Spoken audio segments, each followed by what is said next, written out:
உலக புகழ்பெற்ற அறுவை சிகிச்சை நிபுணர் ரிச்சர்ட் லூயிசன் அவர்களுடைய வாழ்க்கை வரலாறு தான் நம்ம இந்த வீடியோவில் பார்க்க போகிறோம். 1875 ஜூலை 12 அன்னைக்கு ஜெர்மனியில் இருக்கிற ஹாம்பர்கில் ஒரு யூத குடும்பத்தில் ஜூலியஸ் லூயிசனுக்கும் செல் ரூபன் லூயிசனுக்கும் 2ஆம் குழந்தையாக பிறக்கிறார் ரிச்சர்ட் லூயிசன். இவர் கூட பிறந்தவங்க 9 பேர் இருந்திருக்கிறாங்க. இவருடைய குடும்பம் நல்ல நிலையில் வாழ்ந்து வந்திருக்கிறாங்க. குழந்தை பருவத்திலிருந்தே ரிச்சர்ட் லூயிசன் ஒரு திறமையான குழந்தையாகவும் புத்திசாலித்தனமான குழந்தையாகவும் இருந்து வந்தாங்க. இந்த நிலையில் கரெக்டாக 1880ஆம் ஆண்டு ரிச்சர்ட் லூயிசனுக்கு 5 வயது இருக்கும்போது இவருடைய அப்பா இவருடைய கல்விக்காக ஹாம்பர்கிலே இருக்கக்கூடிய ஒரு லோக்கல் ஸ்கூலில் இவரை சேர்த்துறாங்க. அது ஒரு எலிமெண்ட்ரி ஸ்கூலாக இருந்தது. அங்கு சேர்ந்து ரிச்சர்ட் லூயிசன் இவருடைய ஆரம்ப கல்வியை படிக்க ஆரம்பிச்சிருந்தாங்க. தொடக்கம் முதலே ரிச்சர்ட் லூயிசன் பள்ளி பாடங்களை முழு கவனத்தோட படிக்கக்கூடிய ஒரு நல்ல மாணவனாக திகழ்ந்து வந்தாங்க. பிறகு 1885ஆம் ஆண்டு இவருடைய 10 வயதில் ரிச்சர்ட் லூயிசன் இவருடைய ஆரம்ப கல்வியை முடிச்சிடுறாங்க. இதுக்கப்புறமா இவருடைய அப்பா இவரை மேற்கொண்டு படிக்க வைக்கிறதுக்காக ஹாம்பர்கிலே இருக்கக்கூடிய ஒரு லோக்கல் ஜிம்னேசியத்தில் இவரை சேர்த்துறாங்க. அதாவது ஜிம்னேசியம் அப்படின்றது ஜெர்மனியை பொறுத்த வரைக்கும் ஹைஸ்கூல் அல்லது செகண்டரி ஸ்கூல் தான் ஜிம்னேசியம் அப்படின்னு அழைக்கப்படும். ஸோ அது மாதிரி அந்த ஒரு ஹைஸ்கூல் ஜிம்னேசியத்தில் சேர்ந்து ரிச்சர்ட் லூயிசன் இவருடைய ஹையர் எஜுகேஷன் உயர்கல்வியை 1885ஆம் ஆண்டிலிருந்து படிக்க ஆரம்பிச்சிருந்தாங்க. உயர்கல்வியின் போது ரிச்சர்ட் லூயிசன் லட்டின், இங்கிலீஷ், கிரீக் போன்ற லாங்குவேஜஸ் மொழிகளை கற்றுக்கிட்டு வந்தாங்க. மேலும் இவருடைய உயர்கல்வியின் போது தான் ரிச்சர்ட் லூயிசனுக்கு மருத்துவம் படித்து மருத்துவர் ஆகணுன்ற எண்ணம் ஏற்படுது. இதன் காரணமாக இவருடைய பள்ளி பாடங்களை இன்னும் கூடுதல் கவனம் செலுத்தி ரொம்ப சிறப்பாகவே படித்து வந்தாங்க. இறுதியாக 1892ஆம் ஆண்டு இவருடைய 17 வயதில் ரிச்சர்ட் லூயிசன் இவருடைய ஹையர் எஜுகேஷன் உயர்கல்வியை அந்த ஹாம்பர்கில் இருக்கக்கூடிய லோக்கல் ஜிம்னேசியத்திலிருந்து முடிக்கிறாங்க. முடித்த பிறகு அந்த ஜிம்னேசியத்திலே இவர் ப்ரீ மெட்ரிகுலேஷன் ஸ்டடி பண்ண ஆரம்பிக்கிறாங்க. இது பிஃபோர் காலேஜ் ப்ரிப்பரட்டரி கோர்ஸ் அப்படின்னு அழைக்கப்படும். குறிப்பாக இது காலேஜ் ஜாயின் பண்ணி படிக்கிறதுக்கு முன்னாடி படிக்கக்கூடிய ஒரு 1 இயர் கோர்ஸ். இது 6th form education, A class education அப்படின்னு கூட அழைக்கப்படும். ஸோ அந்த ப்ரீ மெட்ரிகுலேஷன் ஸ்டடி அந்த ஒரு கோர்ஸை அந்த ஜிம்னேசியத்திலேயே இவர் படிக்க ஆரம்பிக்கிறாங்க. இறுதியாக 1893ஆம் ஆண்டு இவருடைய 18 வயதில் ரிச்சர்ட் லூயிசன் இவருடைய ப்ரீ மெட்ரிகுலேஷன் ஸ்டடி அந்த பிஃபோர் காலேஜ் ப்ரிப்பரட்டரி கோர்ஸ் அப்படின்ற 1 இயர் கோர்ஸை கம்ப்ளீட் பண்ணிடுறாங்க. கம்ப்ளீட் பண்ண பிறகு ரிச்சர்ட் லூயிசன் மருத்துவம் படிக்கணும்னு விரும்பினால இவருடைய அப்பா ரிச்சர்ட் லூயிசனை மருத்துவம் படிக்க வைக்கிறதுக்காக ஜெர்மனியில் இருக்கிற ஹாம்பர்கில் இருந்து அதே ஜெர்மனியோடைய செல்விக் ஹோல்ஸ்டீனில் இருக்கிற கீலுக்கு இவரை அனுப்புகிறாங்க. அந்த கீழில் இருக்கக்கூடிய university of Kiel medical school அங்கே இவருடைய அப்பா இவரை சேர்க்கிறாங்க. அங்கு சேர்ந்து ரிச்சர்ட் லூயிசன் இவருடைய மருத்துவ கல்வியை படிக்க ஆரம்பிச்சிருந்தாங்க. குறிப்பாக இவர் 6 இயர் படிக்கக்கூடிய டாக்டர் ஆஃப் மெடிசன் அப்படின்ற MD டிகிரியை ஜெர்மனியில் எடுத்து படிக்க ஆரம்பிச்சிருந்தாங்க. இந்த காலகட்டத்தில் ரிச்சர்ட் லூயிசன் ஒரே யூனிவர்சிட்டியில் படிக்காமல் ஒரு ஆண்டுக்கு ஒரு முறை அல்லது 2 ஆண்டுக்கு ஒரு முறை அப்படின்னு மாற்றி மாற்றி வெவ்வேறு யூனிவர்சிட்டிஸில் ஜெர்மனியில் வெவ்வேறு மெடிக்கல் ஸ்கூல்ஸில் ஜெர்மனியில் இவர் படிச்சு வந்தாங்க. இறுதியாக இவர் ரிச்சர்ட் லூயிசன் ஜெர்மனியோடைய பேடன் வொர்டன்பர்கில் இருக்கிற ஃப்ரைஸ்பர்க் அப்படின்ற ஒரு இடம், அது ஃப்ரைஸ்பர்க் ஐஎம் பிரைஸ்கவ் அப்படின்னு அழைக்கப்படும். ஸோ அங்கே இருக்கக்கூடிய யூனிவர்சிட்டி ஆஃப் ஃப்ரைஸ்பர்க் அப்படின்ற ஒரு மெடிக்கல் ஸ்கூல், யூனிவர்சிட்டி ஆஃப் ஃப்ரைஸ்பர்கோடைய மெடிக்கல் ஸ்கூல் அங்கே இவர் இறுதியாக ஜாயின் பண்ணுறாங்க. ஜாயின் பண்ணி ரிச்சர்ட் லூயிசன் அங்கே டாக்டர் ஆஃப் மெடிசன் இவர் தொடர்ந்து படித்து வந்தாங்க. ஜெர்மனியை பொறுத்த வரைக்கும் இந்த காலகட்டத்தில் இந்த மாதிரி வெவ்வேறு மெடிக்கல் ஸ்கூல்ஸில் ஒரு 1 இயர் முடித்த பிறகு வேற ஒரு மெடிக்கல் ஸ்கூல் போய் படிக்கிறது, அங்கே ஒரு 2 இயர் முடித்த பிறகு வேற ஒரு ஸ்கூல் மெடிக்கல் ஸ்கூல் போய் படிக்கிறது. ஸோ இது மாதிரி மாற்றி மாற்றி படிக்கிறது அப்படின்றது ஜெர்மனியை பொறுத்த வரைக்கும் அப்போ ரொம்ப வழக்கமான ஒரு விஷயமா தான் இருந்தது. இதனால தான் இவரும் கூட ரிச்சர்ட் லூயிசனும் இந்த மாதிரி வெவ்வேறு யூனிவர்சிட்டிஸ் தாண்டி இறுதியாக அந்த ஜெர்மனியோடைய பேடன் வொர்டன்பர்கில் இருக்கிற ஃப்ரைஸ்பர்க் ஐஎம் பிரைஸ்கவில் இருக்கக்கூடிய யூனிவர்சிட்டி ஆஃப் ஃப்ரைஸ்பர்க் மெடிக்கல் ஸ்கூலில் இவருடைய மருத்துவ கல்வியை தொடர்ந்து படித்தாங்க. குறிப்பாக இவர் சிறுநீரகத்தில் ஏற்படக்கூடிய வீரியம் மிக்க கட்டிகள் அது குறித்து இவர் வீக்கங்கள் அது குறித்து இவர் ஆராய்ச்சி பண்ணாங்க. இதன் முடிவாக 1899ஆம் ஆண்டு ரிச்சர்ட் லூயிசன் இவருடைய 24 வயதில் ஆன் மெலிக்னன்ட் கிட்னி டியூமர்ஸ் அப்படின்ற டைட்டில் இவருடைய MD டாக்டர் ஆஃப் மெடிசனுக்கு உண்டான டிசர்டேஷன் ஆய்வு கட்டுரையை இவர் சப்மிட் பண்ணுறாங்க. பிறகு இதே 1899ஆம் ஆண்டு அந்த யூனிவர்சிட்டி ஆஃப் ஃப்ரைஸ்பர்க் மெடிக்கல் ஸ்கூல் தரப்பிலிருந்து ரிச்சர்ட் லூயிசன் லூயிசனுக்கு வந்து டாக்டர் ஆஃப் மெடிசன் அப்படின்ற எம்டி டிகிரி ஆனது வழங்கப்பட்டிருது. இதுக்கப்புறம் இவர் வந்து இந்த மருத்துவ கல்வியை முடித்த உடனடியாக ரிச்சர்ட் லூயிசன் ஒரு மருத்துவராக தகுதி பெற்று நோயாளிகளுக்கு சிகிச்சையெல்லாம் கொடுக்க முடியாது.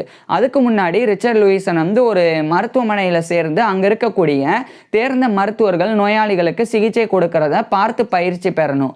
அதுக்கப்புறமா அந்த தேர்ந்த மருத்துவர்களினுடைய மேற்பார்வையின் கீழே ரிச்சர்ட் லூயிசன் வந்து நோயாளிகளுக்கு சிகிச்சை கொடுக்கணும். இது மாதிரி இவருடைய மெடிக்கல் ட்ரைனிங் மருத்துவ பயிற்சியை இவர் வந்து கம்ப்ளீட் பண்ணாதான் ரிச்சர்ட் லூயிசன் ஒரு மருத்துவராக தகுதி பெற முடியும். இதுக்காக இவர் வந்து ஹவுஸ் சர்ஜனாக அந்த ஃப்ரைஸ்பர்க்லேயே இருக்கக்கூடிய ஒரு ஹாஸ்பிட்டலில் இவர் வந்து ஜாயின் பண்ணுறாங்க, டீச்சிங் ஹாஸ்பிட்டலில். டீச்சிங் ஹாஸ்பிட்டல் அப்படின்றது நோயாளிகளுக்கு சிகிச்சை மட்டும் அந்த ஹாஸ்பிட்டலில் வழங்கப்படாது, மருத்துவ மாணவர்களுக்கு மருத்துவ கல்வியும் மருத்துவ பயிற்சியும் வழங்கப்படும். அதுதான் டீச்சிங் ஹாஸ்பிட்டல் அப்படின்றது. அது மாதிரி ஃப்ரைஸ்பர்க்லேயே இருக்கக்கூடிய ஒரு டீச்சிங் ஹாஸ்பிட்டலில் ஆரம்பத்தில் ரிச்சர்ட் லூயிசன் வந்து இவருடைய படிப்பை முடித்த உடனே அங்கேயே ஜாயின் பண்ணாங்க, ஒரு ஹவுஸ் சர்ஜனாக ஜாயின் பண்ணாங்க. ஏன்னா ரிச்சர்ட் லூயிசனுக்கு ஒரு சர்ஜன் அறுவை சிகிச்சை நிபுணர் ஆகணும் அப்படின்றது தான் விருப்பமாக இருந்தது.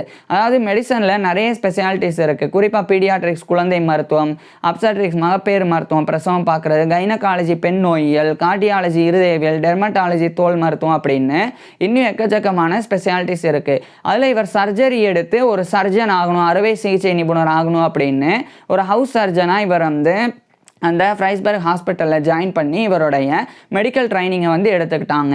அதுக்கப்புறமா 1900 இந்த ஒரு காலகட்டத்தில் கார்ல் வெய்கர்ட் அப்படின்னு சொல்லி ஒரு ஆராய்ச்சியாளர், அவர் கீழே ஒரு அசிஸ்டண்ட்டாக இவர் போய் ஜாயின் பண்ணுறாங்க. குறிப்பாக இவர் வந்து ஜெர்மனியோடைய பேடன் வோர்டன்பர்கில் இருக்கிற ஃப்ரைஸ்பர்கில் இருந்து அதே ஜெர்மனியோடைய ஹெஸ்ஸில் இருக்கிற ஃப்ராங்க்ஃபர்ட்டுக்கு போய் அங்கே இருக்கக்கூடிய இந்த சிக்கன்பர்க் அப்படின்னு சொல்லி சிக்கன்பர்க் இன்ஸ்டிடியூட் ஆஃப் பெத்தாலஜி, அங்கே தான் அந்த கார்ல் வெய்கர்ட் வந்து ஆராய்ச்சியாளராக இருந்தாங்க. ஸோ அங்கே போய் இவரும் ரிச்சர்ட் லூயிசனும் ஒரு அசிஸ்டண்ட்டாக ஜாயின் பண்ணுறாங்க. ஸோ ஜெர்மனியோடைய பேடன் வோர்டன்பர்கில் இருக்கிற ஃப்ரைஸ்பர்கில் இருந்து அதே ஜெர்மனியோடைய ஹெஸ்ஸில் இருக்கிற ஃப்ராங்க்ஃபர்ட்டுக்கு போய் அங்கே இருக்கக்கூடிய அந்த செகன்பர்க் இன்ஸ்டிடியூட் ஆஃப் பெத்தாலஜி அப்படின்ற அந்த ஒரு இன்ஸ்டிடியூட்டில் ஜாயின் பண்ணி அந்த கார்ல் வெய்கர்ட் அப்படின்ற நோயியல் நிபுணருக்கில் இவர் வந்து பெத்தாலஜி நோயியலில் பயிற்சி பெற்று வந்தாங்க. மேலும் இவரை பொறுத்த வரைக்கும் இந்த வயிறு சார்ந்த நோய்கள், குறிப்பாக வந்து அப்டாமினலில் ஏற்படக்கூடிய பிரச்சனைகள், அது வந்து ஜீரணம் சார்ந்தா இருக்கட்டும், அது மாதிரி இருக்கட்டும், அதே மாதிரி அந்த வயிற்றில் இருக்கக்கூடிய உறுப்புகள் அதில் ஏற்படக்கூடிய பாதிப்புகள், ஸோ இதிலெல்லாம் வந்து இவர் பயிற்சியையும் ரிச்சர்ட் லூயிசன் வந்து மேற்கொள்கிறாங்க. இதுக்கிடையில தான் துரதிர்ஷ்டவசமாக 1903 டிசம்பர் 28 அன்னைக்கு ரிச்சர்ட் லூயிசனுடைய அப்பாவான ஜூலியஸ் லூயிசன் அவர் வந்து அவருடைய 60 வயதில் இறந்து போயிடுறாங்க. ஏன்னா ரிச்சர்ட் லூயிசனுடைய அப்பா 1843 பிப்ரவரி 7 அன்னைக்கு பிறந்திருந்தாங்க. அவர் 1903 டிசம்பர் 28 அன்னைக்கு அவருடைய 60 வயதில் இறந்து போகிறாங்க. ஸோ இதன் காரணமாக இவர் வந்து அந்த ஜெர்மனியோடைய ஹெஸ்ஸில் இருக்கிற ஃப்ராங்க்ஃபர்ட்டில் இருந்து அதே ஜெர்மனியில் இருக்கிற ஹாம்பர்குக்கே வந்து இவருடைய அப்பாவினுடைய இரங்கலில் பங்கேற்றாங்க. இதுக்கப்புறம் 1904 ரிச்சர்ட் லூயிசன் வந்து அந்த ஜெர்மனியில் இருக்கிற ஹாம்பர்கில் இருந்து அதே ஜெர்மனியோடைய பேடன் வோர்டன்பர்கில் இருக்கிற ஹைடல்பர்க் அங்கே இவர் வந்து போயிடுறாங்க. அங்கே போய் அங்கே இருக்கக்கூடிய கைஹம் ராட் சேர்னி அப்படின்னு சொல்லி ஒரு ஆராய்ச்சியாளர், அவர் கீழே ஒரு அசிஸ்டன்ட் உதவியாளராக 1904 ரிச்சர்ட் லூயிசன் வந்து ஜாயின் பண்ணி இவருடைய மெடிக்கல் ட்ரைனிங்கும் எடுத்துக்கிறாங்க. மேலும் இவருடைய ஸ்டடீஸும் ஆய்வுகளையும் செய்ய ஆரம்பிக்கிறாங்க. குறிப்பாக ஏற்கனவே சொன்ன மாதிரி இவர் வந்து இரைப்பை குடல் சார்ந்த அந்த ஒரு மெடிக்கல் ட்ரைனிங்கை இவர் வந்து மேற்கொண்டு வந்தாங்க. ஸோ ஒரு கேஸ்ட்ரோ என்டராலஜிஸ்ட் வந்து ஆக முடியும், இரைப்பை குடல் மருத்துவராக வந்து இவர் ஆக முடியும். ஸோ அதுக்குண்டான முயற்சியில் இந்த காலகட்டத்தில் ரிச்சர்ட் லூயிசன் வந்து ஈடுபட்டு வந்தாங்க. இதுக்கப்புறம் இறுதியாக 1906 ரிச்சர்ட் லூயிசன் இவருடைய 31 வயதில் இந்த ஜெர்மனியோடைய பேடன் வோர்டன்பர்கில் இருக்கிற ஹைடல்பர்கில் இருந்து இவர் நேராக வந்து யுனைடெட் ஸ்டேட்ஸுக்கு போகிறாங்க. குறிப்பாக யுனைடெட் ஸ்டேட்ஸோடைய நியூயார்க்கில் இருக்கிற நியூயார்க் சிட்டி, அங்கே 1906 ரிச்சர்ட் லூயிசன் வந்து கிளம்பி போயிடுறாங்க. ஸோ ஒட்டுமொத்தமாக யூரோப்பில் இருந்து அமெரிக்காவுக்கு 1906 தான் ரிச்சர்ட் லூயிஸ் வந்து இவருடைய 31 வயதில் கிளம்புறாங்க. அங்கே போனதுக்கப்புறமா அந்த நியூயார்க் சிட்டியில் இருக்கக்கூடிய மன்ஹாட்டன் அங்கே இருக்கக்கூடிய மவுண்ட் சைனை ஹாஸ்பிட்டல் அப்படின்ற ஒரு டீச்சிங் ஹாஸ்பிட்டல், இதுவும் வந்து மருத்துவ மாணவர்களுக்கு மெடிக்கல் ட்ரைனிங் மெடிக்கல் எஜுகேஷன்லாம் கொடுப்பாங்க. ஸோ அந்த மவுண்ட் சைனை ஹாஸ்பிட்டலில் ஒரு ஒரு கேஸ்ட்ரோஎன்டராலஜிஸ்டாகவும் சர்ஜனாகவும் ஜாயின் பண்ணுறாங்க. அதாவது ஒரு இரைப்பை குடல் மருத்துவராகவும் அறுவை சிகிச்சை நிபுணராகவும் 1906ஆம் ஆண்டு ரிச்சர்ட் லூயிசன் வந்து ஜாயின் பண்ணுறாங்க. ஜாயின் பண்ணி அங்கே இவருடைய மருத்துவ பணியை தொடங்குறாங்க. இந்த நிலையில் மருத்துவத்தில் சவால் மிக்க தான் நிறைய விஷயங்கள் இருந்தது. அதில் ரொம்ப மிக முக்கியமானது வந்து இந்த பிளட் டிரான்ஸ்ஃபியூஷன் அப்படின்றது, ரத்த மாற்றம் அப்படின்றது. ஏன்னா இந்த ரத்த மாற்றம் இன்னைக்கு வந்து சாதாரணமாக இருக்கலாம், ஆனால் இந்த ஒரு காலகட்டத்தில் ஒருத்தவங்களுடைய ரத்தத்தை இன்னொருத்தவங்களுக்கு வந்து டிரான்ஸ்ஃபியூஸ் பண்ணுறது அப்படின்றது நிறைய சவால் மிக்க விஷயமா இருந்தது. எந்த அளவுக்கு அப்படின்னா முதல்ல 1600கள் காலகட்டத்தில், குறிப்பாக 1628 இந்த காலகட்டத்தில் வில்லியம் ஹார்வி அப்படின்னு ஒரு மருத்துவர், பிரிட்டிஷ் ஃபிசிஷியன். இந்த வில்லியம் ஹார்வியோடைய வாழ்க்கை வரலாறு நம்ம ஏற்கனவே பார்த்துருக்குறோம்.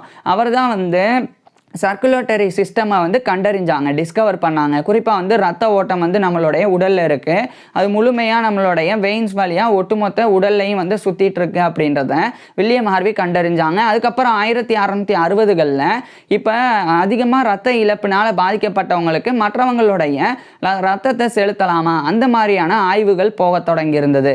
அதாவது இப்போ உதாரணத்துக்கு சொல்லப்போனால் இப்போ யாராவது ஒரு பெரிய விபத்து ஏற்பட்டதுன்னா அதிகமாக ரத்தப்போக்கு ஏற்படும். அப்போ அவங்களுக்கு உடனடியாக ரத்தம் கிடைக்கல அப்படின்னா அவங்க வந்து இறந்து போயிடுவாங்க. இது மாதிரியான உயிரிழப்புகள் 1600கள் எல்லாம் மிகப்பெரிய அளவில் நடந்து வந்தது. குறிப்பாக விபத்துகள் ஏற்பட்டாதான் அதிகமான ரத்தம் வெளியேறணும்னு அவசியம் கிடையாது. சில பேருக்கு அறுவை சிகிச்சை பண்ணுவாங்க, ஏதாவது ஒரு கட்டி நீக்கிறதுக்காக, வீக்கத்தை நீக்கிறதுக்காக. அப்படி பண்ணும்போது இந்த மாதிரி அதிகப்படியான ரத்தம் வெளியேறும். அப்படி வெளியேறதன் மூலமாகவும் நிறைய மக்கள் வந்து இறந்து போனாங்க. இது எல்லாமே கடந்து மகப்பேறு மருத்துவத்தின் போது, குறிப்பாக பிரசவத்தின் போது குழந்தைய ஒரு தாயினுடைய வயிற்றிலிருந்து எடுக்கும்போது அப்பவும் அதிகப்படியான ரத்தப்போக்கு நிறைய பெண்களுக்கு வந்து நடக்கும். ஸோ அந்த ஒரு சமயங்கள்லையும் இந்த மாதிரி ரத்த மாற்றம் அப்படின்றது இல்லாமல் இருந்தனால நிறைய பெண்களும் இறந்து போனாங்க. இது மாதிரி இவ்வளோ உயிரிழப்புகள் வந்து நடக்கிற காரணம் உடம்புல ரத்தம் குறையிறனால தான். அப்போ மற்றவங்களுடைய ரத்தத்தை செலுத்த முடியுமா அப்படின்ற ஆராய்ச்சியை மேற்கொண்டாங்க.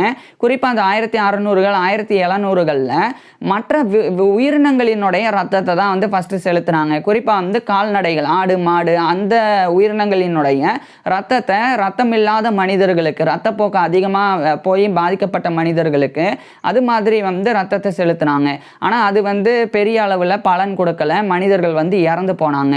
அதுக்கப்புறம் 1800கள் காலகட்டத்தில் ஹியூமன் டு ஹியூமனே, ஒரு மனுஷன்ட்ட இருந்து ஓரளவுக்கு ரத்தத்தை கொஞ்சம் எடுத்து இன்னொரு மனிதனுக்கு செலுத்தினாங்க.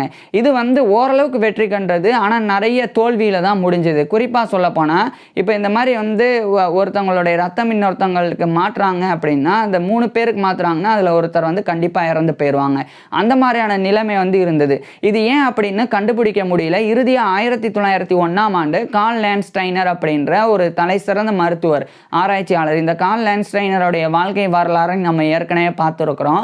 ஸோ அந்த கார்ல் லேண்ட்ஸ்டைனர் தான் பிளட்டில் வந்து குரூப்ஸ் இருக்குது, ஏபி அப்படின்னு சொல்லி பிளட் குரூப்ஸ் ஆனது இருக்குது அப்படின்னு சொல்லி 1901ஆம் ஆண்டு அவர் தான் கண்டுபிடிச்சாங்க. ஏன் இதை கண்டுபிடிக்கிறது அவ்வளோ அவசியம் அப்படின்னா, இதுக்கு முன்னாடி 1901க்கு முன்னாடி இந்த மாதிரி ரத்தப்போக்குனால் பாதிக்கப்படுறவங்களுக்கு ரத்த மாற்றம் பண்ணும்போது அவங்களுக்கு வந்து பிளட் குரூப் வந்து என்ன அப்படின்னே தெரியாது, பிளட் குரூப்னு இருக்கிறதே தெரியாது. அதனால இப்போ ஓ நெகட்டிவ் இருக்கிறவங்களுக்கு வேறு ஏதாவது ஒரு ரத்தம் வந்து பி நெகட்டிவ், ஸோ அது மாதிரி வந்து ஏபி, ஸோ இது மாதிரி ரத்தம் மாற்றி ஏற்றுனாங்க அப்படின்னா அப்போ வந்து உயிரிழப்பு வந்து நடந்து வந்தது. ஸோ இது மாதிரி அப்போ பிளட் குரூப் இருக்கிறது தெரியாமல் இருக்கும்போது 1901ஆம் ஆண்டு கார்ல் லேண்ட்ஸ்டைனர் வந்து பிளட் குரூப்னு இருக்குது, அது ஏபிஓ அப்படின்னு சொல்லலாம் பிரிக்கணும், அதை பார்த்து தான் வந்து கரெக்டாக டிரான்ஸ்ஃபியூஸ் பண்ணணும், அப்போ வந்து பெரிய பிரச்சனை இருக்காது அப்படின்னு சொல்லி அவர் வந்து அந்த ஒரு விஷயத்தை கார்ல் லேண்ட்ஸ்டைனர் கண்டுபிடிச்சாங்க. அதுக்கப்புறம் இவர் வாழ்கிற காலகட்டம் 1906ல் மவுண்ட் சைனை ஹாஸ்பிட்டலில் ரிச்சர்ட் லூயிசன் வந்து ஜாயின் பண்ணியிருக்கிறாங்க. அப்போ இன்னொரு பிரச்சனை இருந்தது. என்ன பிரச்சனைனா, இப்போ பிளட் குரூப்பை வந்து கண்டுபிடிச்சாச்சு, அது வந்து எப்படி வந்து ரத்தம் மாற்றம் பண்ணுறது அப்படின்றதுல சில சவால்கள் இருந்தது. ஒரு உதாரணத்துக்கு வந்து இப்போ ஒரு மனிதன்லேருந்து இன்னொரு மனிதனுக்கு ரத்தத்தை ஏற்றுறதுக்காக ஒரு மனிதனுடைய ரத்தத்தை வெளியெடுத்தால் அது வெளியே இருக்கும்போது கிளாட் ஆக ஆரம்பிக்குது, உறைய ஆரம்பிக்குது. ஸோ அது வந்து பயனற்றதாக போயிடுது அந்த ரத்தம். இந்த மாதிரியான பிரச்சனை இருந்தது. அதுக்கு முடிவு கட்டுறதுக்காக 1908ஆம் ஆண்டு பிரான்ஸை சேர்ந்த ஒரு அறுவை சிகிச்சை நிபுணர் சர்ஜனான அலெக்சிஸ் காரல் அப்படின்ற ஒரு அறுவை சிகிச்சை நிபுணர். அவர் வந்து டோனருடைய, அதாவது யார் ரத்தம் கொடுக்குறாங்களோ அவங்களுடைய ஆர்டரியும் அதே மாதிரி ரத்தத்தை பெறவங்களுடைய வெயின், இதை ரெண்டையுமே வந்து இணைக்கிறாங்க நேரடியாக. அதாவது ஒரு மனிதன்ல இருந்து இன்னொரு மனிதனுக்கு ரத்தம் போகிறத அவங்களுடைய தமனிக்கும் அவங்களுடைய நரம்புக்கும் வந்து கனெக்ஷன் கொடுத்து அதன் மூலமாக ரத்த மாற்றம் வந்து பண்ணாங்க. ஆனால் இதில் இன்னொரு பிரச்சனை இருந்தது. இப்போ ஒரு இடத்துல, ஒரு பர்டிகுலர் இடத்துல இருக்கிறவங்களுக்கு ஒரு O நெகட்டிவ் அப்படின்ற பிளட் குரூப் தேவைப்படுது அப்படின்னா அப்போ அந்த சுற்று வட்டாரத்தில் O நெகட்டிவ் சார்ந்து யாருமே இல்லை. ஒருவேளை O நெகட்டிவ் சார்ந்து இருந்தாலும் அவங்க கர்ப்பிணி பெண்களாவோ இல்லைனா நோய்வாய்ப்பட்டவங்களாவோ, ஸோ இது மாதிரி பல்வேறு பிரச்சனைகள் இருக்கும்போது அப்போ அந்த நபருக்கு அந்த ரத்தம் தேவைப்படும் போது அப்போ அது சரியாக வந்து கிடைக்காது. அப்போது எப்படி இதை வந்து சரிப்படுத்தணும் அப்படின்னா, வேறு ஒரு இடத்துல இருந்து வேற எங்கேயாவது O நெகட்டிவ் குரூப் இருக்கிறவங்க இருந்தாங்கன்னா அவங்களுடைய ரத்தத்தை வந்து வெளியே எடுத்து அதை வந்து கொண்டு வந்து இவங்களுக்கு வந்து நோயாளிகளுக்கு வந்து செலுத்தணும். இந்த மாதிரி இருந்தது. அப்படி கொண்டு வரும்போதே ரத்தமானது கிளாட் ஆகுது, அப்படியே உரைய ஆரம்பிக்குது. ஸோ இது பெரிய ஒரு சவாலாக இருந்தது. அப்போ ஒரே ஒரு சவாலில் இருந்து வெளிவந்தாங்க அப்படின்னா, ஒரு ரத்தப்போக்கினால் பாதிக்கப்பட்ட ஒரு நோயாளி இருந்தாங்கன்னா அவர் கிட்டையே இருந்து அந்த ரத்தத்தை கொடுக்கக்கூடியவர் வந்து ரத்தத்தை வந்து கொடுக்கணும். ஸோ அந்த மாதிரி இல்லை அப்படின்னா அவ்வளோதான், இறந்து போயிடுவாங்க. ஸோ இந்த பிரச்சனைக்கு முடிவு கட்டுறதுக்காகவும் நிறைய ஆராய்ச்சிகள் பல்வேறு இடங்களில் நடந்து வந்தது. குறிப்பாக 1910 காலகட்டத்தில் ரிச்சர்ட் லூயிசனை இந்த ஒரு ஆராய்ச்சியை மேற்கொள்ள தொடங்குறாங்க. குறிப்பாக டாக்ஸை இவர் வந்து எடுத்துக்கிட்டாங்க. நாய்களை வந்து ஆராய்ச்சிக்காக இவர் எடுத்துக்கிட்டு மவுண்ட் சைனை ஹாஸ்பிட்டலில் ரிச்சர்ட் லூயிசன் வந்து அந்த மாதிரியான அந்த நாய்களின் மீது ரத்த மாற்றம் பண்ணி இவர் வந்து எப்படி வந்து ரத்தம் வந்து எடுத்தால் அது கிளாட் ஆகாமல் இருக்கும், உறையாமல் இருக்கும், அதை தடுக்கிறதுக்கு என்ன அப்படின்னு சொல்லி ரிச்சர்ட் லூயிசன் இவருடைய ஆராய்ச்சியை மேற்கொண்டு வந்தாங்க. இதுக்கிடையில் இவர் வந்து அமெரிக்கன் கேஸ்ட்ரோஎன்டராலஜிக்கல் சொசைட்டி, அதாவது அது அமெரிக்கன் கேஸ்ட்ரோஎன்டராலஜிக்கல் அசோசியேஷன் அப்படின்னு அழைக்கப்படும், அதனுடைய ஒரு ஃபெல்லோவாக இவர் வந்து தேர்ந்தெடுக்கப்படுறாங்க. கூடுதலாக அமெரிக்கன் போர்ட் ஆஃப் சர்ஜரி அதுலேயும் இவர் வந்து ஒர்க் பண்ணவும் தொடங்குறாங்க. இந்த நிலையில தான் 1913ஆம் ஆண்டு ரிச்சர்ட் லூயிசன் வந்து இவருடைய 38 வயதில் கான்ஸ்டன்ஸ் ஆர் ஸ்ட்ரவுஸ் அப்படின்ற ஒரு பெண், இவங்க நியூயார்க்கை சேர்ந்தவங்க தான். ஸோ அந்த ஒரு பெண்ணை இவர் வந்து இவருடைய 38 வயதில் திருமணம் பண்ணிக்கிறாங்க. இந்த பெண் வந்து 1886ஆம் ஆண்டு செப்டம்பர் 26 அன்னைக்கு பிறந்தவங்க. இவரை விட, அதாவது ரிச்சர்ட் லூயிசனை விட 11 வயது வந்து கம்மி. ஸோ அவங்களுக்கு அப்போ 27 வயது இருந்தது. ஸோ 1913ஆம் ஆண்டு ரிச்சர்ட் லூயிசன் வந்து கான்ஸ்டன்ஸ் ஆர் ஸ்ட்ரவுஸ் அப்படின்ற பெண்ணை திருமணம் பண்ணிக்கிறாங்க. திருமணத்துக்கு பிறகு 1914ஆம் ஆண்டு இவர் ரிச்சர்ட் லூயிசனுக்கும் இவருடைய மனைவியான கான்ஸ்டன்ஸ் ஆர் ஸ்ட்ரவுஸ் லூயிசன், இவங்க 2 பேருக்குமே ஹெலன் லூயிசன் அப்படின்னு ஒரு பெண் குழந்தை பிறந்தது. இது ஒரு பக்கம் இருக்க, இதே 1914ஆம் ஆண்டு ஏப்ரல் மாதம் வந்து ஆல்பர்ட் ஹஸ்டின் அப்படின்னு ஒரு மருத்துவர், இவர் வந்து ஜெர்மனியை சேர்ந்தவர் தான், ஆஸ்திரியாவை சேர்ந்தவர். ஸோ அந்த ஒரு நபர் வந்து பெல்ஜியத்தை சேர்ந்த ஒரு மருத்துவர் தான் இந்த ஆல்பர்ட் ஹஸ்டின் அப்படின்றவர். அவர் வந்து 1914ஆம் ஆண்டு ஏப்ரல் மாதம் ஒரு புதிய கண்டுபிடிப்பை செய்கிறாங்க. அதாவது இந்த ரத்தம், ஒரு மனிதன்கிட்ட இருந்து ரத்தத்தை எடுத்துட்டு அது வேறு ஒரு இடத்துக்கு கொண்டு போகிறதுக்கு முன்னாடி அது உறையாமல் இருக்கிறதுக்கு சோடியம் சிட்ரேட்டை வந்து பயன்படுத்தலாம் கலவையா அப்படின்னு சொல்லி அவர் வந்து சொல்லியிருந்தாங்க. அது மட்டும் இல்லாமல் குளுக்கோஸ், சோடியம் சிட்ரேட், குளுக்கோஸ் இது ரெண்டுமே பிளட்டில் கலந்துட்டோம்னா பிளட் வந்து கிளாட் ஆகாது, உறைஞ்சி போகாது அப்படின்னு சொல்லி அவர் அந்த ஒரு விஷயத்தை வந்து கண்டறிஞ்சாங்க. ஆனால் அது வந்து பெரிய அளவில் பெரிய அந்த நல்ல ஒரு முன்னேற்றத்தெல்லாம் கொடுக்கவே இல்லை. அது எதனால் அப்படின்னா அந்த ரத்தமானது உறையாமல் இருந்தது, ஆனால் அந்த ரத்தமானது டாக்ஸிக் ஆனது, அப்படியே வந்து நச்சுத்தன்மை அடைஞ்சது. ஸோ அப்போ ரத்தம் நல்லா இருந்தால் தான் மற்றவங்களுடைய உடம்புல வந்து சேர்க்க முடியும், அது வெறும் உறையாமல் இருந்தால் மட்டும் போதும் அப்படின்றது கிடையாது. ஸோ அது மாதிரி அது இருந்தது. அதுக்கப்புறம் அதே 1914ஆம் ஆண்டு முதல் உலகப்போரும் துவங்கிடுது. ஃபர்ஸ்ட் வேர்ல்டு வார் வந்து ஸ்டார்ட் ஆகுது. இந்த முதல் உலகப்போர் துவங்கிய பிறகு இந்த ரத்த மாற்றம், பிளட் டிரான்ஸ்ஃபியூஷன் அப்படின்றது ரொம்ப அவசியமான ஒன்றா வந்து மாறுது. ஏன் அப்படின்னா அந்த போரில் பங்கேற்கக்கூடிய இராணுவ வீரர்கள் அதிகமாக காயமடைஞ்சு அதிகமாக ரத்தம் வந்து இழப்பாங்க. அப்போ அவங்களுக்கு உடனடியாக ரத்தத்தை வந்து செலுத்தணும். அதுக்கு வந்து கண்டிப்பாக அந்த பிளட் டிரான்ஸ்ஃபியூஷன் ஆனது தேவை. அதுலேயும் குறிப்பாக அந்த ரத்த மாற்றத்தில் ரத்தமானது இந்த மாதிரி கிளாட் ஆகக்கூடாது, உறையக்கூடாது. ஸோ அதுக்கு வந்து நிறைய முயற்சிகளை மேற்கொண்டு வந்தாங்க. அப்போ 1914ஆம் ஆண்டு நவம்பர் 14 அன்னைக்கு அர்ஜென்டினாவை சேர்ந்த ஒரு மருத்துவரான லூயி அகோட் அப்படின்றவர், அவரும் இதே மாதிரி சோடியம் சோடியம் சிட்ரேட் இதையே வச்சு கண்டுபிடிச்சாங்க. ஆனால் அதுவும் பெரிய பலனை கொடுக்கல. ஆனால் 1915ஆம் ஆண்டு இவர் ரிச்சர்ட் லூயிசன் வந்து ஒரு முறை வந்து கண்டுபிடிக்கிறாங்க.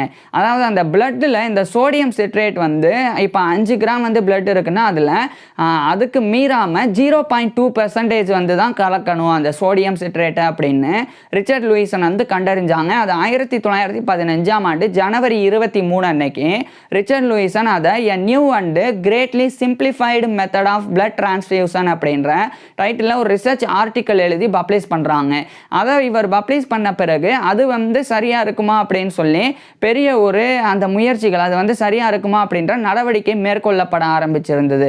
அடுத்து அதே 1915ஆம் ஆண்டு ஜூலை மாதம் ரிச்சர்ட் லூயிசனே மறுபடியும் blood transfusion by citrate method surgery gynaecology and obstetrics அப்படின்ற டைட்டிலில் யுனைடெட் ஸ்டேட்ஸோடைய இல்லினாய்ல இருக்கிற சிகாகோ அங்கே இவருடைய ரிசர்ச் ஆர்டிக்கல் பப்ளிஷ் பண்ணுறாங்க. அதுக்கப்புறம் தான் இந்த மெத்தட் வந்து சரியாக இருக்கும் அப்படின்னு சொல்லி உணர ஆரம்பிக்கிறாங்க. ஸோ அந்த ரத்தமானது உறையாமல் தடுக்கிறதுக்கு ரிச்சர்ட் லூயிசனுடைய அந்த ஃபார்முலா அதாவது இந்த சோடியம் சிட்ரேட் அது வந்து 0.2% வந்து பிளட் ப்ராடக்ட்ஸோடைய 5 கிராம்ஸுக்கு மிகாமல் அதில் வந்து இருக்கணும். அதாவது பிளட் ப்ராடக்ட்ஸோடைய அளவு 5 கிராம்ஸுக்கு மேலே இருக்கக்கூடாது. அந்த அளவு இருக்கும்போது 0.2% வந்து இந்த சோடியம் சிட்ரேட் வந்து இருக்கணும். பிளட் ப்ராடக்ட்ஸ் அப்படின்றது என்னென்னா இந்த plasma, red blood cell, white blood cell அதுக்கப்புறமா இந்த பிளேட்லெட்ஸ், ஸோ இதெல்லாம் தான் வந்து பிளட் ப்ராடக்ட்ஸ் அப்படின்னு குறிப்பிடப்படும்.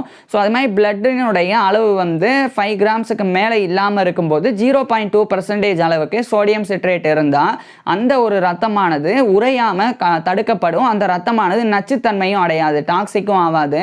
அது மற்ற மனிதர்களுக்கு ஏற்றுறதுக்கு ஏதுவாக இருக்கும் அப்படின்றத ரிச்சர்ட் லூயிசன் கண்டறிஞ்சாங்க. இதை இவர் கண்டறிஞ்ச போது வெறும் ஒரு நாள் 2 நாள் வந்து அது வந்து தாங்கும் ரத்தமானது. இப்போ ஒரு நாள் வந்து ஒரு மனிதன்ட்ட இருந்து எடுத்தோம்னா ஒரு நாள் வரைக்கும் அந்த ரத்தம் வந்து அப்படியே அந்த உறையாமல் இருக்கும், அதை கிளாட் ஆகாமல் இருக்கும். ஸோ அந்த ஒரு விஷயத்தை ரிச்சர்ட் லூயிசன் வந்து கண்டுபிடிச்சாங்க. ஒரு நிமிஷம் கூட அதை பண்ண முடியாத நிலை இருந்தபோது கிட்டத்தட்ட ஒரு 2 நாள் வரைக்கும் அது வந்து தாங்கும் வெளியே. அந்த மாதிரி வந்து ரிச்சர்ட் லூயிசன் கண்டுபிடிச்சாங்க.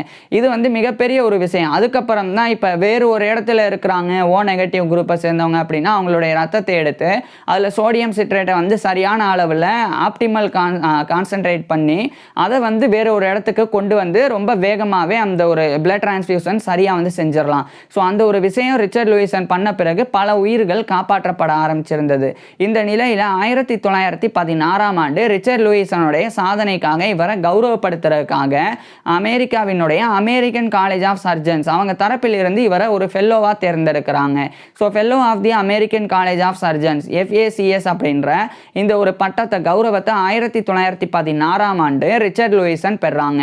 மேலும் இதே 1916ஆம் ஆண்டு ஜனவரி 26 அன்னைக்கு ரிச்சர்ட் லூயிசனுக்கும் இவருடைய மனைவியான கான்ஸ்டன்ஸ் ஆர் ஸ்ட்ரவுஸ் லூயிசன் இவங்க 2 பேருக்குமே ஒரு ஆண் குழந்தை பிறந்தது. அந்த ஆண் குழந்தைக்கு ரிச்சர்ட் லூயிசன் அப்படின்னே பேர் வைக்கிறாங்க. இதனால ரிச்சர்ட் லூயிசன் வந்து ரிச்சர்ட் லூயிசன் த ஃபர்ஸ்ட் அப்படின்னும் இவருடைய மகன் வந்து ரிச்சர்ட் லூயிசன் த செகண்ட் அப்படின்னும் அழைக்கப்பட ஆரம்பிச்சிருந்தாங்க.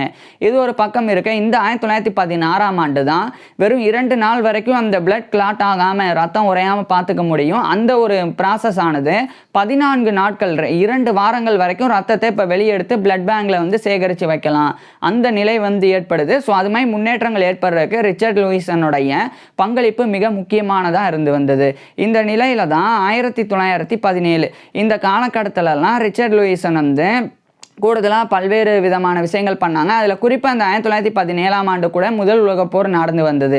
அப்போ ஆஸ்வால் H. ராபர்ட்சன் அப்படின்ற ஒரு மருத்துவர், இவர் வந்து கனடாவை சேர்ந்தவர். இவர் தான் பிரிட்டிஷ் மெடிக்கல் சர்வீஸில் முதல் முறையாக 1917ஆம் ஆண்டு தான் இந்த பிளட் டிரான்ஸ்ஃபியூஷனில் இந்த சோடியம் சிட்ரேட் பயன்படுத்தி பிளட் கிளாட் ஆகாமல் தடுக்கக்கூடிய முறையை அவர் தான் வந்து பயன்படுத்தினாங்க. ஸோ அவருக்கு வந்து பேர் கிடச்சிது. இருந்தாலும் அதை உருவாக்குனது ரிச்சர்ட் லூயிசன் தான். அந்த முறை 1917ஆம் ஆண்டிலிருந்து தான் முதல் உலகப் போரில் இது சரியாக இருக்கும் அப்படின்னு பிரிட்டிஷ் மெடிக்கல் சர்வீஸில் பயன்படுத்தப்பட ஆரம்பிச்சிருந்தது. இதுக்கப்புறம் நிறைய இராணுவ வீரர்கள் வந்து காப்பாற்றப்பட்டாங்க.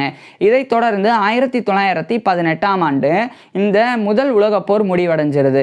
இதுக்கப்புறம் 1919ஆம் ஆண்டு ரிச்சர்ட் லூயிசனுக்கு இவருடைய மனைவியான அந்த கான்ஸ்டன்ஸ் ஆர் ஸ்ட்ரவுஸ் லூயிசன் இவங்க 2 பேருக்கும் இந்த 1919 ஜனவரி 7 அன்னைக்கு பார்பரா ஹேமன் லூயிசன் அப்படின்னு அப்படின்னு இன்னொரு பெண் குழந்தை மூன்றாவதாக பிறந்தது. ஸோ மொத்தமாக ரிச்சர்ட் லூயிசனுக்கு இவருடைய மனைவியான கான்ஸ்டன்ஸ் ஆர் ஸ்ட்ரவுஸ் லூயிசன் இவங்க 2 பேருக்குமே 2 பெண் குழந்தைகள், ஒரு ஆண் குழந்தை அப்படின்னு மொத்தமாக 3 குழந்தைகள் பிறந்தது. இது ரிச்சர்ட் லூயிசனுடைய பர்சனல் லைஃப், தனிப்பட்ட வாழ்க்கையாக இருந்தது.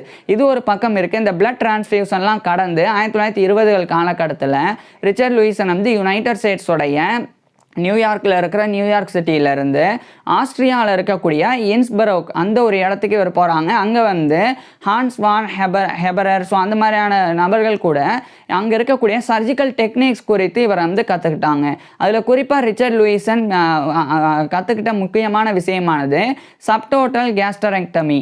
அதை வந்து இந்த பெப்டிக் அல்சருக்கு, வயிற்றில் ஏற்படக்கூடிய அல்சர், அதுக்கு வந்து சிகிச்சை பண்ணுறதுக்கு அந்த சப்டோட்டல் கேஸ்டரெக்டமி அப்படின்ற சர்ஜிக்கல் டெக்னிக்கை பயன்படுத்தலாம் அப்படின்னு ரிச்சர்ட் லூயிசன் தெரிஞ்சுக்கிறாங்க. அதாவது சப்டோட்டல் கேஸ்டரெக்டமி அப்படின்றது ஒரு அறுவை சிகிச்சை நுட்பம். அதை வந்து இந்த பெப்டிக் அல்சர்னால பாதிக்கப்பட்டவங்களுக்கு பெர்ஃபார்ம் பண்ணலாம் அப்படின்னு ரிச்சர்ட் லூயிசன் தெரிஞ்சுக்கிறாங்க. தெரிஞ்சுக்கிட்ட பிறகு 1922 இவர் வந்து யுனைடெட் ஸ்டேட்ஸ் ஆஸ்திரியாவுடைய அந்த இன்ஸ்ப்ரோக்ல இருந்து யுனைடெட் ஸ்டேட்ஸோடைய நியூயார்க்கில் இருக்கிற நியூயார்க் சிட்டிக்கு வந்துட்டு அங்கே இருக்கக்கூடிய மன்னாட்டனில் இருக்கிற மவுண்ட் சைனே ஹாஸ்பிட்டலில் இவர் கூட சேர்ந்து பணிபுரியக்கூடிய ஆல்பர்ட் பர்க் அப்படின்ற இன்னொரு அறுவை சிகிச்சை நிபுணர், ஒரு சர்ஜன், அவர்கிட்ட வந்து ரிச்சர்ட் லூயிசன் 1922 வலியுறுத்துறாங்க. இந்த சப்டோட்டல் கேஸ்டரெக்டமி அப்படின்ற இந்த ஒரு சர்ஜிக்கல் டெக்னிக்கை பெப்டிக் அல்சர்னால் பாதிக்கப்பட்டவங்களுக்கு பண்ண சொல்லி ஸோ ஆல்பர்ட் பர்கும் வந்து பண்ணுறாங்க. ஸோ ஒட்டுமொத்தமாக யுனைடெட் ஸ்டேட்ஸில் இந்த சப்டோட்டல் கேஸ்டரெக்டமி அப்படின்ற சர்ஜிக்கல் டெக்னிக்கை இன்ட்ரடியூஸ் பண்ணது ரிச்சர்ட் லூயிசன் தான். அதை செஞ்சது ஆல்பர்ட் பர்க். ஸோ இதுவும் வந்து ரிச்சர்ட் லூயிசனுக்கு கிடைக்கக்கூடிய ஒரு மிகப்பெரிய ஒரு பெருமை. இது ஒரு பக்கம் இருக்க 1924 இவர் ரிச்சர்ட் லூயிசன் வந்து the citrate method of blood transfusion after 10 years a retrospect அப்படின்ற டைட்டில் ஒரு இது 1924 யுனைடெட் ஸ்டேட்ஸோடைய மேசச்சூசட்ஸில் இருக்கிற பாஸ்டனில் இருக்கக்கூடிய Boston medical and surgical journal அதில் இவர் வந்து பப்ளிஷ் பண்ணுறாங்க. அதாவது the citrate method of blood transfusion after 10 years a retrospect அப்படின்ற டைட்டில். இதில் வந்து இந்த 1914 அந்த சோடியம் சிட்ரேட் அப்படின்றது பிளட்ல வந்து கலக்கலாம், அப்போ பிளட் கிளாட் ஆகாது அப்படின்னு கண்டுபிடிக்கப்பட்டது.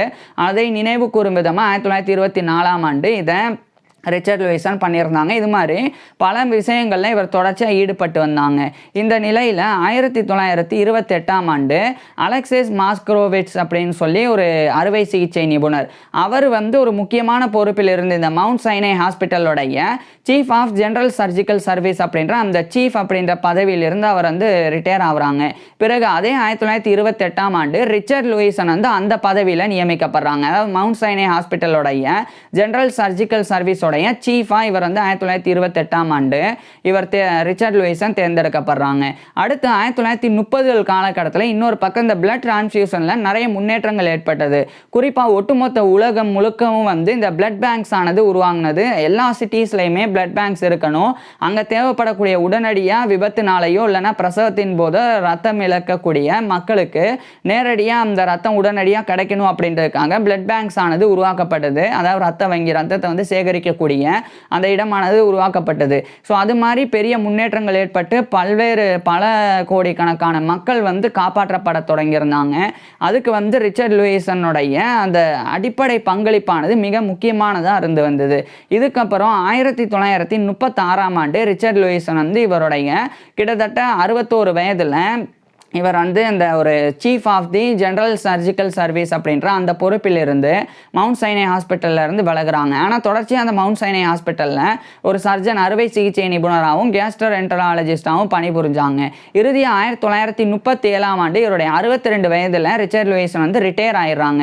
ரிட்டையர் ஆன பிறகு அந்த மவுண்ட் சைனே ஹாஸ்பிட்டலில் ஒரு கன்சல்டிங் சர்ஜனாக ரிச்சர்ட் லூயிசன் வந்து நியமிக்கப்படுறாங்க. இதுக்கப்புறம் ரிச்சர்ட் லூயிசன் வந்து கேன்சர் ரிசர்ச்சில் வந்து ஈடுபட ஆரம்பிக்கிறாங்க. புற்றுநோய் ஆராய்ச்சியில் ரிச்சர்ட் லூயிசன் ஈடுபட தொடங்குறாங்க. இந்த நிலையில் 1939 2ஆம் உலகப் போரும் செகண்ட் வேர்ல்டு வாரும் ஸ்டார்ட் ஆகுது.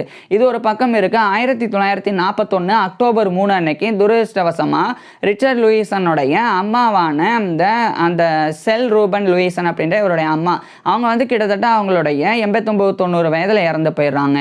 ஏன்னா ரிச்சர்ட் லூயிசனுடைய அம்மா 1851 பிறந்திருந்தாங்க. இவருடைய அப்பா அப்பாவை விட 8 வயது வந்து அவங்க வந்து கம்மி. ஸோ அவங்க வந்து 1941ஆம் ஆண்டு அக்டோபர் 3 அன்னைக்கு கிட்டத்தட்ட அவங்களுடைய 89-90 வயதில் இறந்து போகிறாங்க. இதுவும் ரிச்சர்ட் லூயிசனுடைய தனிப்பட்ட வாழ்க்கையில் இவருக்கு ஏற்படக்கூடிய பாதிப்பாக இருந்தது. ஆனால் இதையும் கடந்து புற்றுநோய் ஆராய்ச்சியில் ரிச்சர்ட் லூயிசன் தொடர்ச்சியாக ஈடுபட்டு வந்தாங்க. இது ஒரு பக்கம் இருக்க, 2ஆம் உலகப் போரில் காயமடையக்கூடிய வீரர்கள் அவங்களுக்கு வந்து சரியான அளவில் இந்த பிளட் டிரான்ஸ்ஃபியூஷன் ஆனது நடந்தது. அந்த பிளட் குரூப்ஸில் ஏஓ ஏபி மட்டும் இல்லாமல் ஏ பாசிட்டிவ் ஓ பாசிட்டிவ் ஓ நெகட்டிவ்லாம் அதுலேயும் வந்து நெகட்டிவ் பாசிட்டிவ் இருக்குது அப்படின்னு கண்டுபிடிக்கப்பட்டு பிளட் டிரான்ஸ்ஃபியூஷனில் மிகப்பெரிய ரெவல்யூஷன் நடந்தது. 1945ஆம் ஆண்டு இந்த 2ஆம் உலகப் போர் முடிவடைஞ்சது. அப்போது முதல் உலகப் போரில் இந்த பிளட் டிரான்ஸ்ஃபியூஷன் இல்லாமல் இருந்தவங்களுடைய எண்ணிக்கை அது வந்து பெரும் அளவில் 1945ஆம் ஆண்டு அந்த மாதிரி பிரச்சனை இல்லாமல் அது வந்து சுமூகமாக இருந்தது. அதாவது உலகம் முழுக்க நிறைய பேர் வந்து இந்த 2ஆம் உலகப் போர்னால இறந்து போயிருந்தாலும் நிறைய பேர் காயமடைஞ்ச வீரர்கள் வந்து இந்த ரத்த மாற்றத்தினால காப்பாற்றவும் பட்டாங்க. அந்த மாதிரி காப்பாற்றப்படுறதுக்கு ரிச்சர்ட் லூயிசன் மிக முக்கிய பங்களிப்பை கொடுத்துருந்தாங்க. அடுத்து 1947-1948 வரைக்கும் கேன்சர் ரிசர்ச்சில் ரிச்சர்ட் லூயிசன் வந்து ஈடுபட்டாங்க. குறிப்பாக 2 முக்கியமான விஷயங்களை இவர் வந்து கண்டுபிடிச்சாங்க. ஒன்று வந்து ஃபோலிக் ஆசிட், அது வந்து பயாலஜி ஆஃப் கேன்சரில், அதாவது புற்றுநோயின் உயிரியல், அதில் ஃபோலிக் ஆசிட்டோடைய முக்கியத்துவம் சிக்னிஃபிகன்ஸ் என்ன அப்படின்றத ரிச்சர்ட் லூயிசன் தான் முதல் நபராக வந்து டிஃபைன் பண்ணி விளக்குனாங்க. இது ஒரு சாதனை. அதுக்கப்புறமா ஃபோலிக் ஆசிட் அன்டாகனைஸ் அதை வந்து கிளினிக்கலாக மருத்துவ ரீதியாக இவ பயன்படுத்தின முதல் நபர்களில் ரிச்சர்ட் லூயிசனும் ஒருத்தராக இருந்தாங்க. இது மாதிரி பல்வேறு ஆராய்ச்சிகள்லையும் ரிச்சர்ட் லூயிசன் வந்து பல நல்ல பேரை வந்து பெற்று வந்தாங்க. இதுக்கப்புறம் 1950 காலகட்டத்தில் ரிச்சர்ட் லூயிசன் வந்து முழுமையாக ரிட்டையர் ஆகி ஓய்வில் இருந்து வந்தாங்க. இந்த நிலையில் இவர் வந்து 1915ஆம் ஆண்டு ஜூலையில் வெளியிட்ட blood transfusion by citrate method அப்படின்ற அந்த ஒரு ஆர்டிக்கல், அதை மறுபடியும் 1952ஆம் ஆண்டு அமெரிக்கன் ஜேர்னல் ஆஃப் மெடிசன் அதில் ரிச்சர்ட் லூயிசன் எழுதி பப்ளிஷ் பண்ணுறாங்க. அங்கிருந்து 2 ஆண்டுகளுக்கு பிறகு ரிச்சர்ட் லூயிசன் மறுபடியும் ஒரு முக்கியமான வேலைக்கு அழைக்கப்பட்டாங்க. அதாவது மவுண்ட் சைனே ஹாஸ்பிட்டலில் ஒரு புதிய நியூ செல் ரிசர்ச் லேபரேட்டரி உருவாக்கணும். அதுக்கு மேற்பார்வையிடுறதுக்கு ஓவர்சா பண்ணுறதுக்கு ரிச்சர்ட் லூயிசன் 1954ஆம் ஆண்டு நியமிக்கப்பட்டாங்க. அங்கே ரிச்சர்ட் லூயிசன் வந்து அதுக்கு உண்டான ஃபண்டு வந்து கலெக்ட் பண்ணாங்க. ஸோ மவுண்ட் சைனே ஹாஸ்பிட்டலோடைய நியூ செல் ரிசர்ச் லேபரேட்டரி உருவாக்குறதுக்கு நிதியை சேகரிக்கிறது ரிச்சர்ட் லூயிசன் அப்படின்னு தெரிஞ்ச பிறகு மிகப்பெரிய அளவில் நிதியானது ரிச்சர்ட் லூயிசனுக்கு வந்தது. ஸோ அதை வந்து அந்த நியூ செல் ரிசர்ச் லேபரேட்டரிக்கு இவர் வந்து ஒப்படைச்சாங்க.